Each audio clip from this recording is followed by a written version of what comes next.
en la medida en que uno va avanzando. Entonces, yo creo que el pensamiento es lo que te hace realmente ser consciente de tu existencia. Entonces, en la medida en que tú... O sea, tú lo estás explicando de una manera didáctica, pedagógica. Claro, evidente para... Y terminas diciendo que es un problema de teoría del conocimiento. Evidentemente. Porque antes de tú plantearte a Kant, tienes que saber que hay una conciencia, un yo pienso.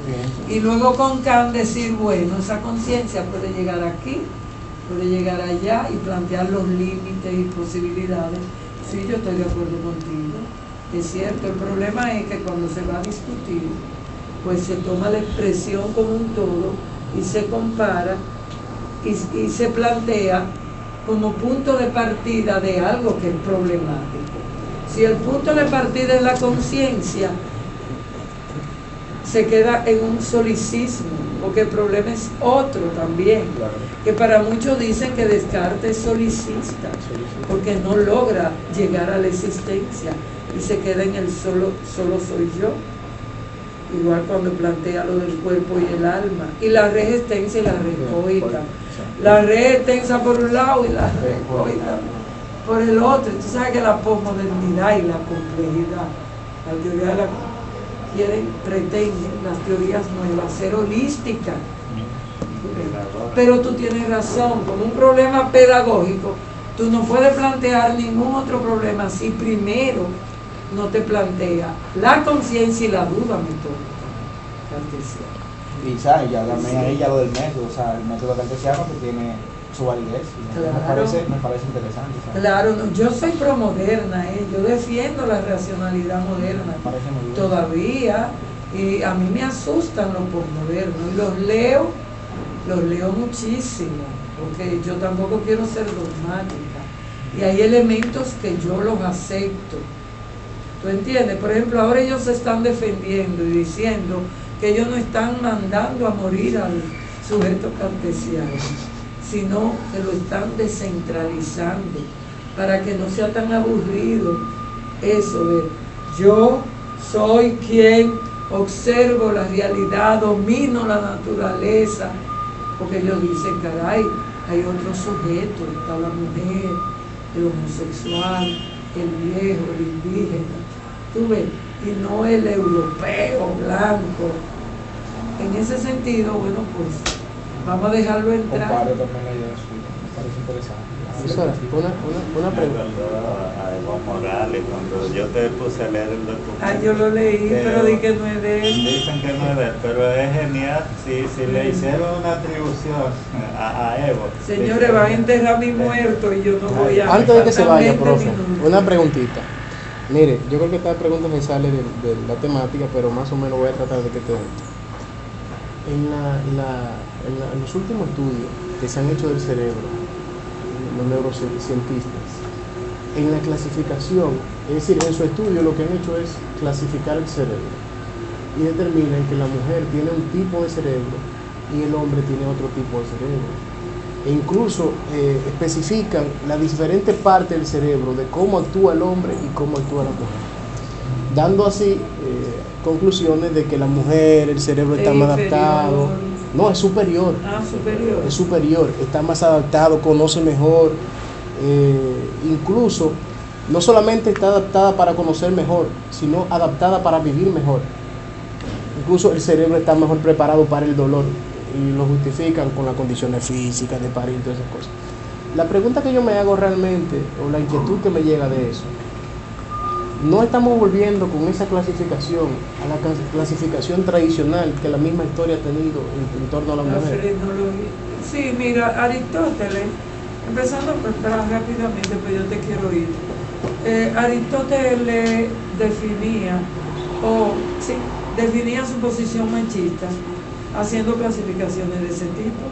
Por ejemplo, él decía que la mujer era un hombre imperfecto porque no se cosía bien.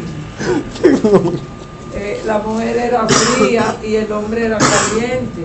Al hombre coserse mejor por toda la cantidad de calor que le entraba durante la gestación, el hombre era superior, la mujer era inferior hombre incompleto, así mismito, hombre incompleto, por eso, porque no se cosía bien. En Grecia mataban a las niñas. En Grecia mataban a las niñas. Aún, profesora, aún Por eso. Entonces, hoy, después vino la frenología, que fue en el siglo XIX. Yo no sé mucho de frenología, pero la frenología habla de locus, ¿verdad? De lugares que tiene el cerebro, cada cerebro, ¿verdad? Y probablemente de ahí ha venido hoy lo que se llama la sociobiología, que dice que hay localizado en el genoma genes homosexuales, genes religiosos. Hay un lugar para el que es ateo y otro lugar para el que es cristiano, el que es machista, el que es no machista, el homosexual, no homosexual, el egoísta. ¿Qué yo creo? Oye bien, yo no soy bióloga, yo no soy neurocirujana, no sé nada del cerebro. El cerebro es un misterio. Pero yo sí creo que la función históricamente puede determinar la forma del cerebro. ¿Y cuál ha sido la función cultural de la mujer? Cultural, no natural. No hay nada, yo no creo en el innatismo, en que tú, solo la biología de que tú tienes pene y yo tengo vulva, eso es verdad. Pero fuera de ahí, yo puedo ser tan inteligente como tú y tan desgraciada más que tú, por ejemplo. Pero sí creo que la cultura a mí, distinto a ti, me ha enseñado a ser tierna, a tener más compasión, a amar de una manera distinta, a quizá leer y explicar un tema con mayor sensibilidad, la cultura.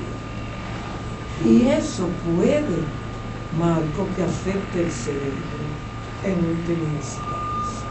Pero yo no sé más de ahí, pues yo no sé un chinchín de filosofía. Mira, Carlos de Los Ángeles me mandó hace un poco un enlace donde estaba explicando un estudioso del área del cerebro, y ellos están mapeando diferentes el cerebro de muchas personas que lo donan para hacer estudios. Y en esa conferencia él explicaba que dentro de los estudios del órgano en sí, el cerebro como tal, y en lo estructural y en las conexiones de la sinapsis neurológica, no existen diferencias que se puedan decir que son obvias entre el cerebro de un hombre y el cerebro de una mujer. En la parte que la conferencia interesante, yo te sugiero, seguro el que lo mandó así. Sí, claro que sí, claro que tú. El asunto es que Carlos manda casi 30 mensajes al día que yo no sé cuál es. Sí, pues manda yo demasiado. Leo todo, yo los abro, aunque sea. Lo que no puedo leer, lo dejo para. Son buenos. Lo que me llaman la atención son lo que yo leo, porque como son tantos textos. Por ejemplo, hay uno que, bueno, después yo le contaré de uno que probablemente es una situación que nos podría mover en un día. Bueno, déjenme explicarle. Él es psiquiatra, disculpen este parangón. Un paciente que estaba, con vaga redundancia, con un psiquiatra atendiéndose, mató a una persona. Y ese paciente en la corte culpó al psiquiatra. ¿Y cómo sigue? Bueno, el asunto que él dijo, que él, en el momento que empezaron a suministrarle un antídoto, se puso más agresivo y quería resolver todo matando a una persona. Entonces la pregunta es realmente, ¿qué papel jugó el psiquiatra en todo eso? Yo, como yo soy docente, yo lo extrapolé al aula. ¿Te imaginas que un muchacho de eso por ahí se anda diciendo que el que le enseñó la manera de pensar de él fue un profesor y que luego decida y cometa una acción más o menos pero en la semejante? historia ha habido muchos casos de eso. Hay uno de la escuela de Frankfurt, que un alumno de él fue que lo mató, probablemente culpándolo de eso. ¿Quién era este tipo? Adorno. ¿Adorno lo mató un alumno? Lo mató un alumno. Sí, uno de la escuela de Frankfurt, y creo que fue Adorno. No fue Jaime Hernández, no fue Teodoro Adorno. que Tardío, no fue Adorno, lo mató alguien. Y un filósofo analítico también lo mató alguien, un alumno. Y yo conozco una persona obsesiva compulsiva que le achaca a Krishnamurti su obsesión compulsión por haberlo leído mucho. Eso es peligroso. Cuando yo era más joven, aquí en la UAS, yo tenía alumnos que se enamoraban de mí. Varones y hembras, ojo.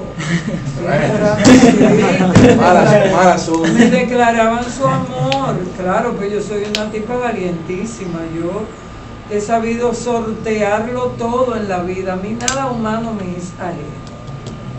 Y yo sabía, porque yo de todas maneras sí siempre he sido una persona muy curiosa, muy compasiva. Y por ejemplo, yo recuerdo cuando esa muchacha me declaró su amor, lo triste que ella estaba, porque yo le decía que cómo iba a ser, que yo era heterosexual y que yo no estaba enamorada de ella tampoco y demás, y cómo se puso a llorar. Pero yo compasiva nunca se lo dije a nadie, me senté con ella,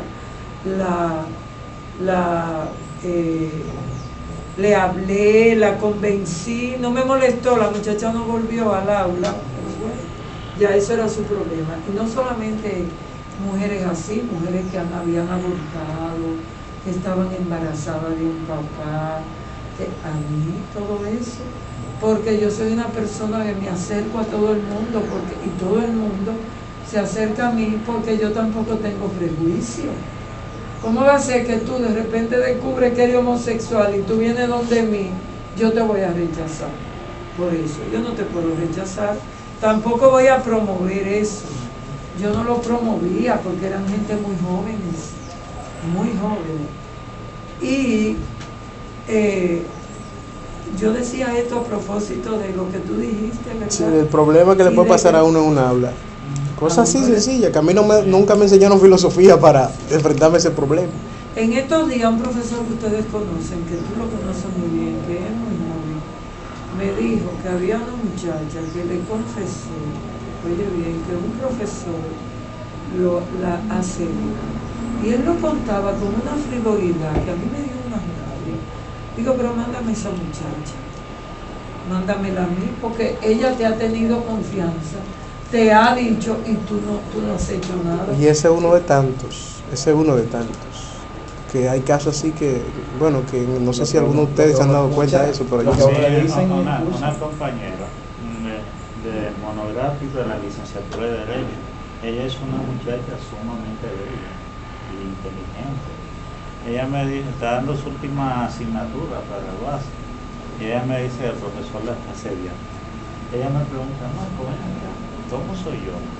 Yo doy motivo a mi personalidad, que las personas crean que yo le estoy coqueteando, cosas así, de que yo no, ¿por qué? Mira, pues me está pasando esto. Yo me dije, mira, fácil, tú vas a hacer lo siguiente. Cuando él te vuelva a hacer el cuestionamiento, te vuelva a acosar, tú le dices, mira, yo hablé con un profesor que es compañero mío de monográfico, y él le mandó a decir a usted tal y tal cosa. Y si él sigue, tú le dices que yo voy a irle a poner la denuncia en el consejo universitario. Mire, ahí pasó. Y cuidado, Y será verdad que ella se lo dijo.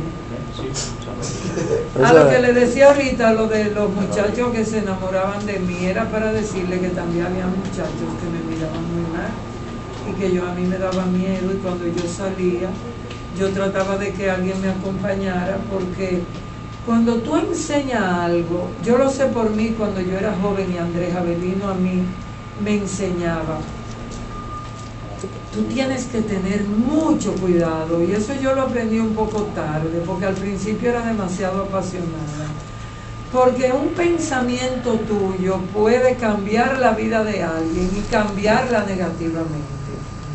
negativamente, como ocurre cuando tú hablas de religión. Por suerte, cuando yo hablaba de religión, cuando yo era atea, no es que ahora soy cristiana, pero estoy cambiando.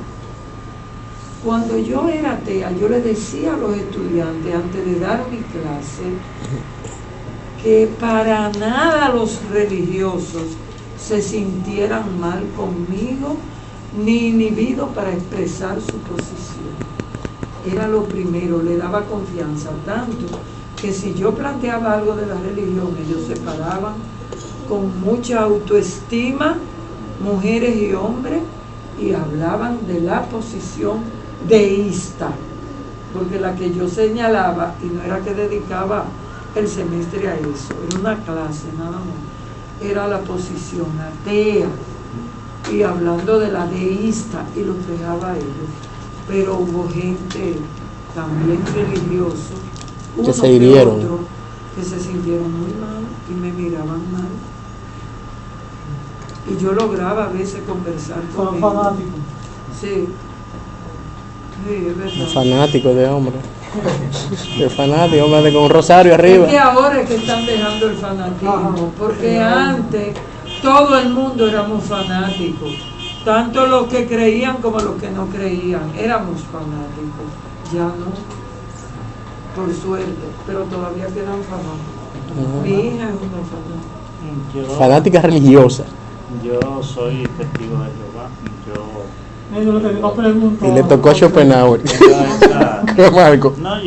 yo como la profesora que hay, yo soy un individuo que yo no le tengo temor a nada. Yo lo que veo la cosa, si hay algo bueno que se pueda sacar, yo lo resalto.